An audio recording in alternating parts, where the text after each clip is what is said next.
Assalamualaikum warahmatullahi wabarakatuh. Hai teman-teman, di video kali ini kami akan menjelaskan sedikit tentang Islam dan kebudayaan. Sebelumnya perkenalkan dulu, nama saya Fani Aulia Azharo dengan NIM 2521092. Kemudian ada rekan saya Maimunah Lutfiana dan Titania Chandra Prameswari. Oke, jadi untuk yang pertama saya akan menjelaskan terlebih sedikit tentang apa sih Islam dan kebudayaan. Oke, so langsung saja simak video kami dan tetap menonton sampai akhir ya teman-teman.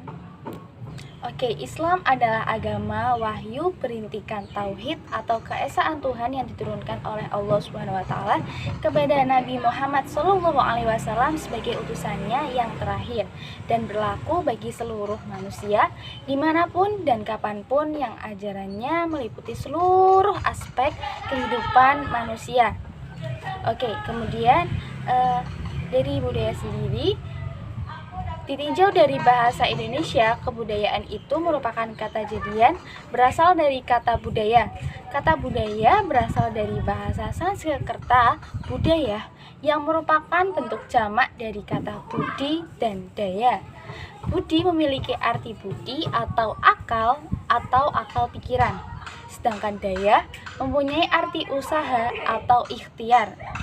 Nah, kemudian, jadi kebudayaan dapat diartikan hal-hal yang bersangkutan dengan akal. Dengan demikian, kebudayaan dapat diartikan sebagai keseluruhan sistem, gagasan, tindakan, dan hasil karya manusia. Jadi, apa sih hubungan Islam dengan kebudayaan? Itu akan dijelaskan oleh teman saya, Maimunah Lutfiana.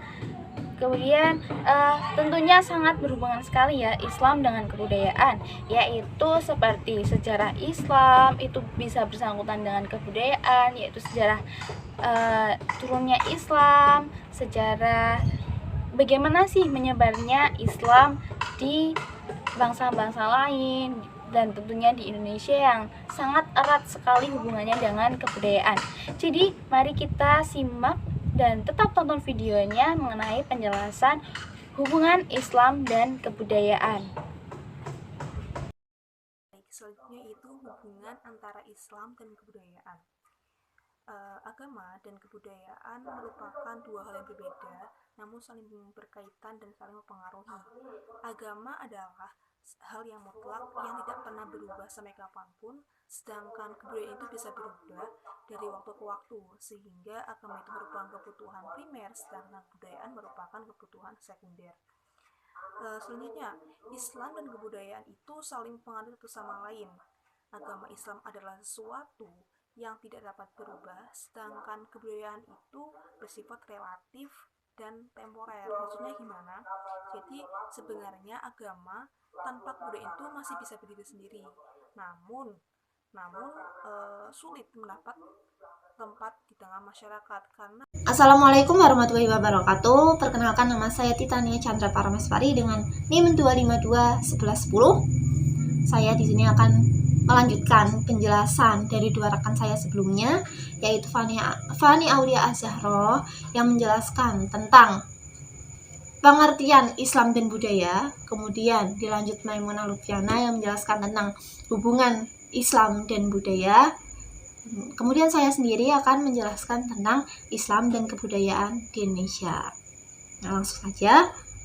Nah, yang pertama yang perlu diketahui bahwa ketika Islam masuk di Indonesia, pada saat itu Islam di dunia mengalami kemunduran dengan ditandai mundurnya dinasti Abbasiyah dan tersingkirnya dinasti Al-Ahmar di Andalusia. Kemudian yang kedua yang perlu dipahami adalah sebelum Islam masuk di Indonesia, masyarakat Indonesia sudah memiliki kepercayaan, yaitu kepercayaan animisme dan dinamisme. Kemudian masuklah agama Hindu-Buddha. Nah, pada saat itu masyarakat Indonesia sudah memiliki banyak ritual, banyak tradisi-tradisi, banyak upacara-upacara, ya seperti hitung dino, nyatos, nyewu, Nah, ketika Islam datang, tidak lantas kemudian upacara-upacara ini dihilangkan, tapi Islam memberikan warna baru di dalam upacara-upacara ini. Di upacara-upacara ini dimasuki dengan unsur-unsur Islam. Nah, sikap toleran agama Islam, sikap terbuka agama Islam ini menimbulkan dampak negatif, juga menimbulkan dampak positif. Dampak negatifnya adalah akhirnya terjadi yang namanya sinkritisme, mencampurkan dua elemen yang saling bertentangan. Jadi mencampur adukan antara agama dengan kepercayaan lokal, dengan budaya lokal, yang pada akhirnya sulit dibedakan antara ajaran Islam yang asli dengan tradisi setempat. Tapi dampak positifnya adalah pada akhirnya agama Islam ini sangat mudah diterima oleh masyarakat di Indonesia, khususnya masyarakat Jawa. Selain itu, selain tercampur aduknya kepercayaan dan agama, juga terjadi pencampuran budaya yang dinamakan akulturasi.